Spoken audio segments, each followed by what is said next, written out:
हमसे अली बिन अब्दुल्ला ने बयान किया, उनसे सुफियान बिन उयैना ने बयान किया, उनसे जामे बिन राशिद ने बयान किया, उनसे अबू वाइल ने और उनसे हुज़ैफ़ा ने कि उमर रदियल्लाहु ताला अन्हु ने पूछा, फ़ितना के मुताल्लिक़ रसूलुल्लाह सल्लल्लाहु अलैहि वसल्लम की हदीस किसी को याद है?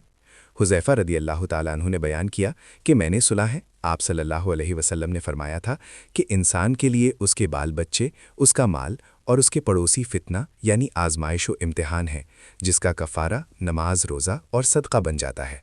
उमर रदियल्लाहु ताला अन्हु ने कहा कि मैं इसके मुताल्लिक़ नहीं पूछता, मेरी मुराद तो उस फ़ितना से है जो समंदर की मौजों की तरह उमंड आएगा।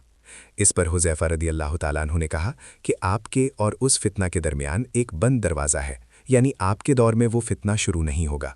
उमर रदियल्लाहु ताला अन्हु ने पूछा, वो दरवाज़ा खुल जाएगा या तोड़ दिया जाएगा? हुज़ैफ़ा ने बताया कि तोड़ दिया जाएगा। उमर रदियल्लाहु ताला अन्हु ने फरमाया कि फिर तो क़यामत तक कभी बंद ना हो पाएगा। हमने मसरूक़ से कहा, आप हुज़ैफ़ा से पूछिए कि क्या उमर रदियल्लाहु ताला अन्हु को मालूम था कि वो दरवाज़ा कौन है? चुनांचे मसरूक़ ने पूछा तो आप रदियल्लाहु ताला अन्हु ने फरमाया, हाँ, बिल्कुल उस तरह उन्हें इल्म था जैसे रात के बाद दिन के आने का इल्म होता है।